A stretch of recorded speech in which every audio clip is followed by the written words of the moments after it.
survival. Stories from around the world, reflecting man's concern for his world.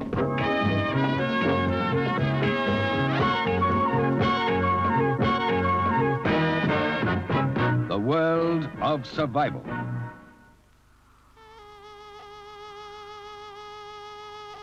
Take 10,000 square miles of sand, gravel and rock. Sprinkle it all over with salt and bake it in centuries of sun. Allow the rain to fall on it only rarely, and then in torrents that wash the very earth away. What you'll have is the Dashti Kavir, the great salt desert of Iran. The men whose livelihood depended on crossing the desert built caravanserais to refresh themselves and their camels. When the old trade routes dried up, the buildings fell into ruins, and the desert, scarred by overgrazing, once more became the arid waste where only lizards seemed able to survive. But there's very much more to the desert than lizards. A whole assembly of unique animals supported by a food chain at once delicate and resilient. It's that assembly, quite capable of living without water, which now needs human protection if it is to prosper in the new desert.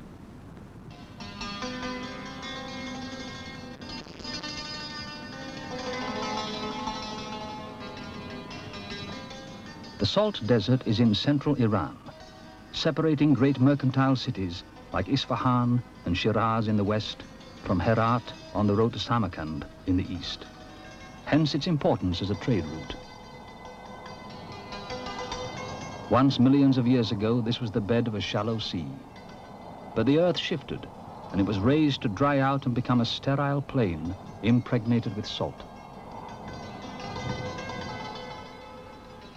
Centuries of rains have washed the salt out of some parts of the desert, only to collect and concentrate it in other areas, which are completely devoid of life. The only proof that this is not the surface of some alien planet is the presence of fossils, sand dollars, which once crawled over the bed of some ancient lagoon. There's something prehistoric about lizards too, but even in the desert, they're very much alive. In fact, in the heat of the day, lizards and their prey are about the only things that move. And even they can't stay long in the sun. The chain of life in the desert is very plain to see. The beetle eats the plants, which can store a little moisture from the occasional rains. And the lizard eats the beetle. Some of the lizards do very well, too. The sand monitor can reach 5 feet long. Its stiff-legged walk keeps its belly off the hot ground. In the dry heat of the desert, reptiles can flourish where men would perish. One reptile which helps to make the salt desert even more deadly is the horned viper. Like its cousin, the rattlesnake, it can move quickly by a process known as sidewinding.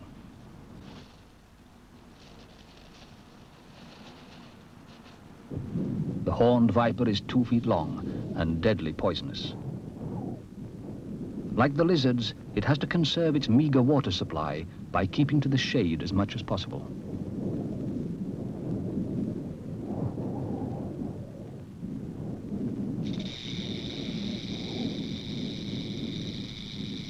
The hiss of ridged scales rubbing together is enough to strike terror into anyone who knows the desert. It's the soft-scaled viper, the most venomous of all the desert snakes.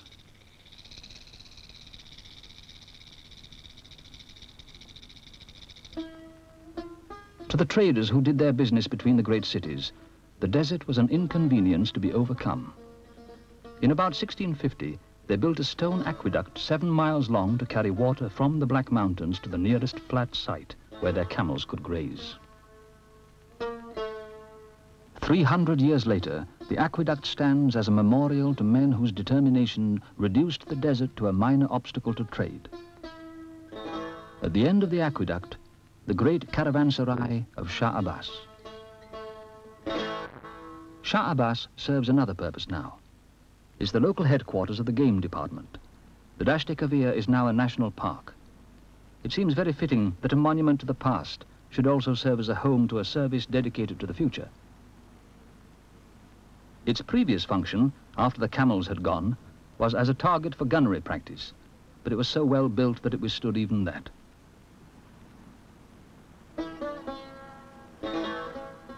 Not all the caravanserais have survived intact.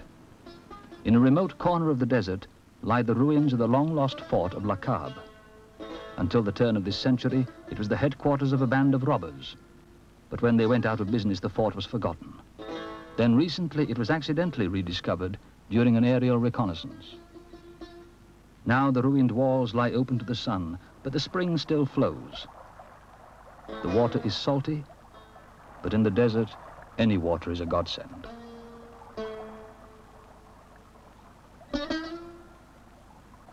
The spring at Laqab sinks into the sand after a few hundred yards. Its water allows a weak growth of vegetation in a good year.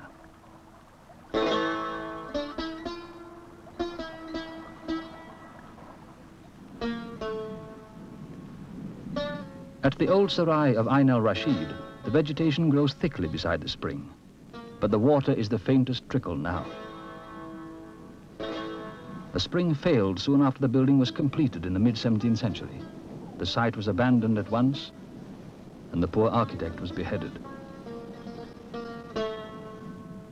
For the last 300 years, the tumbling walls have been no more than an artificial rock outcrop on the plain. But though the place looks deserted, it's not uninhabited. Like a natural outcrop, the walls provide a home for one of the aristocrats of the desert, the kestrel. The kestrel's peaceful retreat is disturbed from time to time by earthquakes, which bring down more of the abandoned masonry each year. Even as the walls fall, their materials are used in new building. Under the ancient arches, potter wasps make their nests. The potter wasp must be one of the most industrious of all the desert's inhabitants, winning a living from the most unpromising surroundings by sheer hard work. The female collects dried clay from the desert floor, mixing it with sticky saliva to make a thick paste. The water in the saliva is her most precious possession in this arid place, so the building material is used with great economy.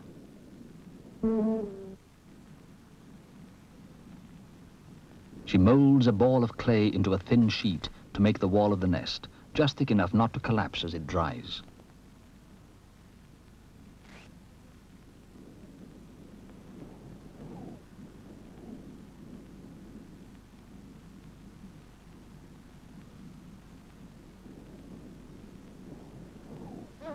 Each trip for new supplies of clay uses up more of her precious water supply, but she works fast to finish her task within an hour or so.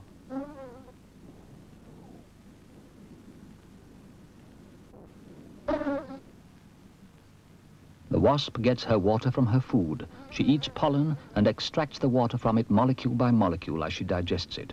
This ability to live on metabolic water, as it is called, is the secret of survival for many of the desert animals.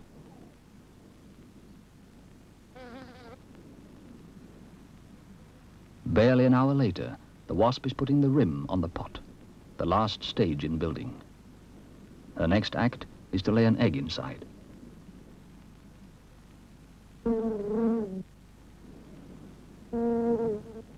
Provisioning the nest is a long process. The potter wasp collects caterpillars from plants growing round the oasis, but the caterpillars are few and far between.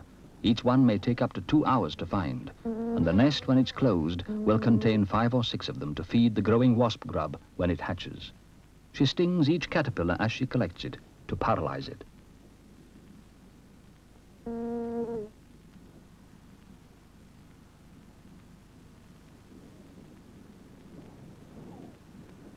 After long hours of continuous hunting, the job is done, and the wasp can seal the pot, filling its mouth with more clay built into the rim she left before.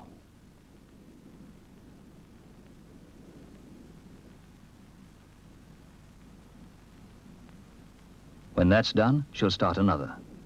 The nests of the desert potter wasp are built together in clumps, to conserve building materials by letting most of the pots share a wall with their neighbours, and to protect the inner ones from excessive heat.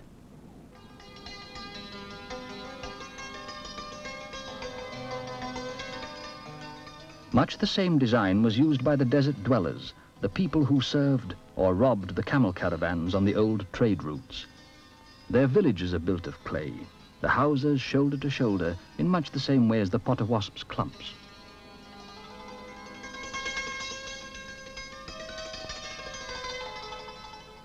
Now the villages are deserted because the caravans are no more. At the old water holes, the odd, lonely camel appears, run wild and ungroomed, a drifting remnant of the convoys of ships of the desert. Hundreds of feral camels were removed from the desert when it became a national park, and the increased grazing benefited another mammal, a wild one this time. As the vegetation grew up, it provided a source of food for the onager, the wild ass of Iran.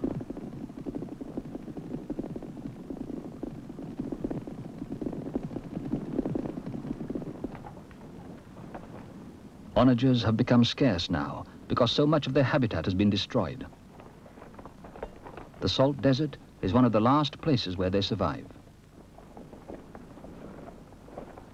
Although they can go without food and drink for days on end, they must eventually find a supply of desert vegetation. But the thousands of camels in the salt desert in the heyday of the trade routes ate all that was going and left little or nothing for the asses.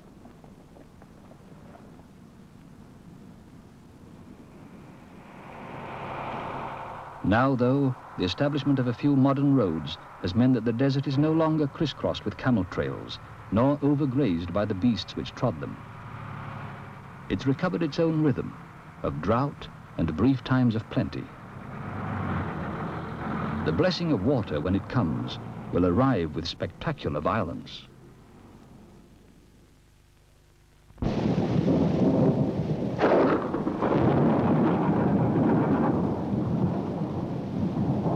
A desert is defined as an area which receives less than 10 inches of rainfall a year.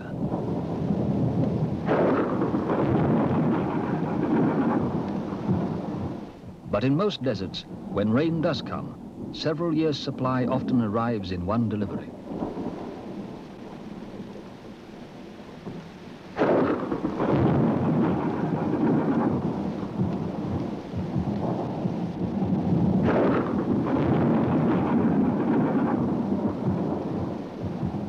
In the ghostly light of the desert storm, the earth is gulping in the water as fast as it can, but a lot of it goes to waste.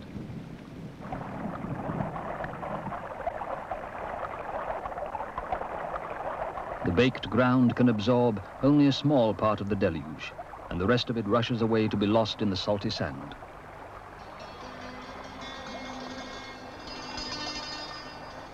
But it's not all lost. Immediately after the storm, plants which may have been waiting 3 years for water snatch the chance to grow and reproduce. As they do so, they unlock a whole treasure chest of life which has been waiting for this moment of liberation. One plant in particular, called zygophyllum, is an indicator of how much rain the desert has had in the past seasons, and it will also be a regulator of life in the coming year. Its thick leaves grow more plentifully after a good rainstorm, and they are the staple diet of several different animals. So if the rains are poor, the leaves will be sparse, and so will the animal population.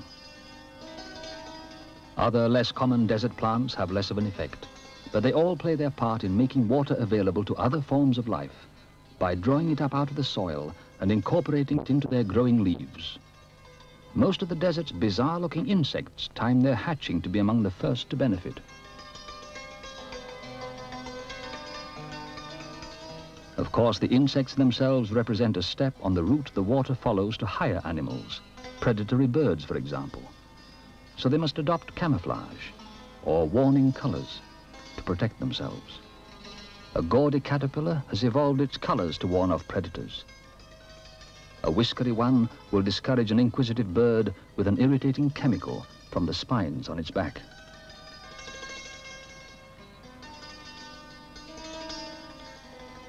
Among the plants which take the opportunity of spreading during the wet period is a real oddity, a sedge, which screws its seeds into the ground.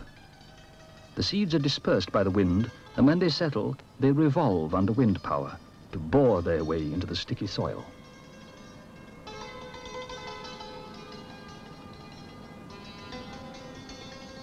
The result is clumps of sedge growing in the most marginal of sites.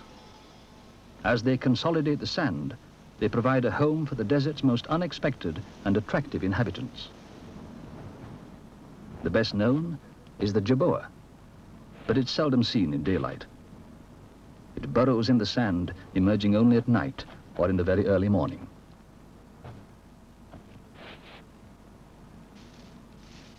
The jerboa is a seed eater, harvesting the products of the short flowering period. The white tip to its long tail serves to confuse the aim of nocturnal predatory birds like owls. And the hairy pads on its feet give it a better grip on the sand.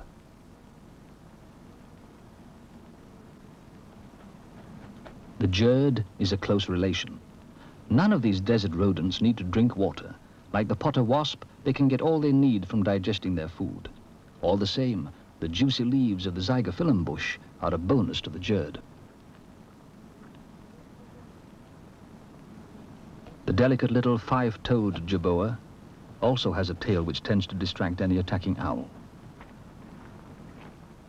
The sun is rising and waking the lizards. It's time the little jerboa was underground.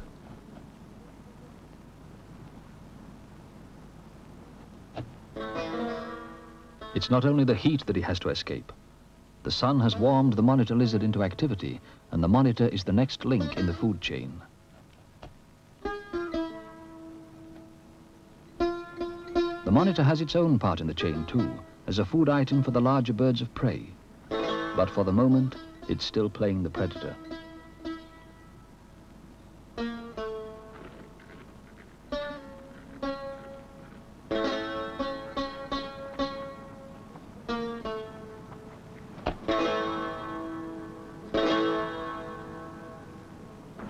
Another branch of the food chain is represented by the Jabir gazelle, but its predators, leopards and cheetahs, are scarce nowadays. Even the gazelle's droppings are important in the life of the hunting wasp. The female wasp excavates a burrow in the dry earth and then uses a gazelle pellet to hide the entrance.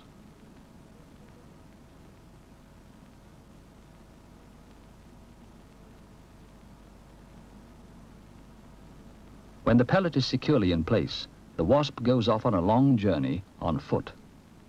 It has 4 things to do before it returns. 1 is to find a meal of pollen from a desert flower.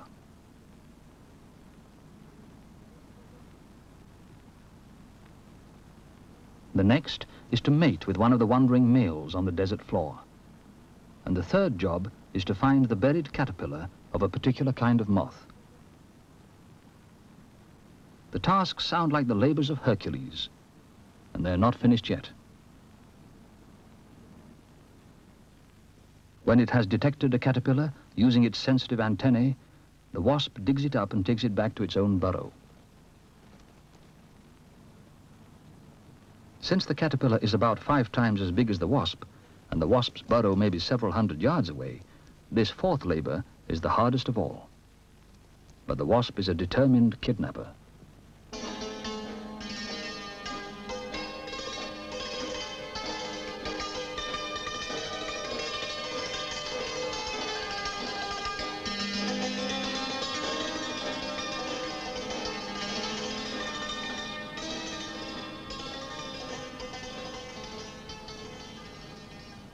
When it's back home, the wasp uncovers its hole, ready to take the caterpillar inside as food for the grub which will soon hatch.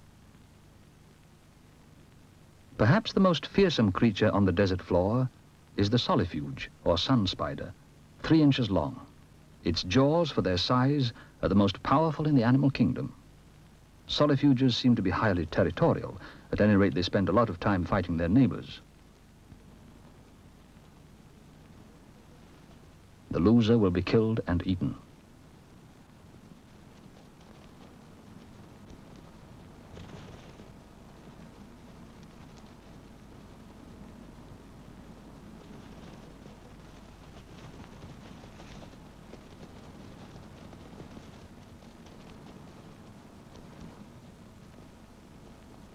Solifuges aren't poisonous. They normally eat the beetles that eat the plants that grow when the rain falls. Their particular food chain continues beyond them to the long-eared hedgehog, which ignores their powerful jaws and moves in quickly, if not very efficiently, when it stumbles across the scene of the battle.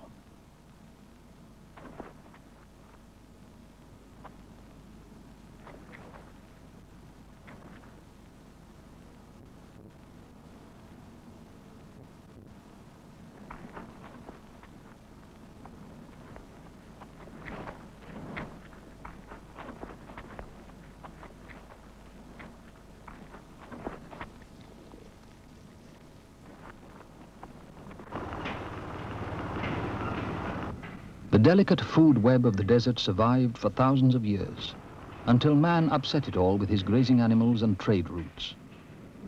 A wind pump on the site of an ancient well represents the latest attempt to put things to rights. Of course, this trickle of brackish water won't irrigate the entire desert, but it does create a small oasis. Mosquitoes and dragonflies may not be the most typical desert animals, but they are surprisingly common in old springs like Ain al-Rashid. Visiting migrant waders from the far north find the oasis as welcome as the old camel caravans. They share the mosquito larvae with resident frogs, unexpected members of a desert community.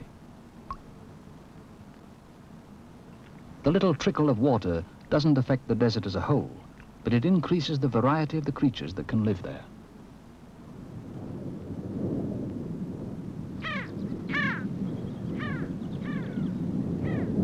Noisy flocks of sand grouse spend the early part of the day in crowds near the oasis, along with the horned larks, feeding on the seeds of grasses. For the resident birds, the little water hole does improve the desert. They are able to travel to get to it during times when their more traditional feeding and drinking places are closed by drought. All over the apparently barren plain that forms the Great Salt Desert, life is teeming and stirring. From onagers and monitors to jerboas and jerds, names that sound as strange to us as their way of life is alien. There's always something new. The spiny-tailed lizard is the only vegetarian lizard in the world, and one of the most heavily armored.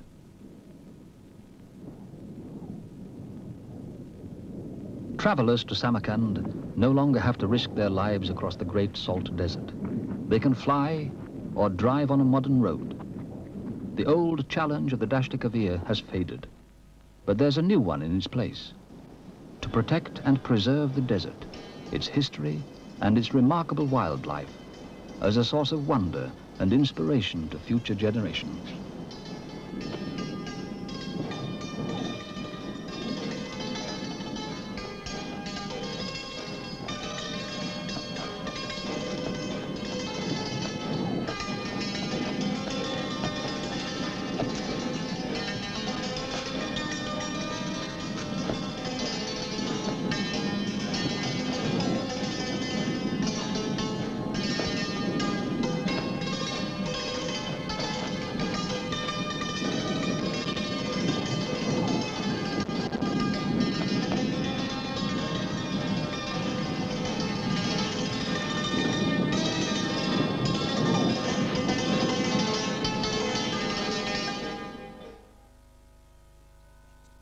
And there we end our schools programmes for today and, in fact, for this week. They'll resume on Monday morning next at the usual time, 9:30. Well, here's a look now at the lineup of programmes for lunchtime in Anglia, and in just over 10 minutes at 12:10, Mark Winter will be telling the story of the wolf and the drum in Once Upon a Time. And that's followed at 12:30 by Fit for Living with Chris Kelly and Diana Wallace. The news from ITN is at 1, after which we have the Anglia news and weather, and then at 1:30 we have the second visit of the week to Taff Acre. Well, that's lunchtime, starting now with a handful of songs.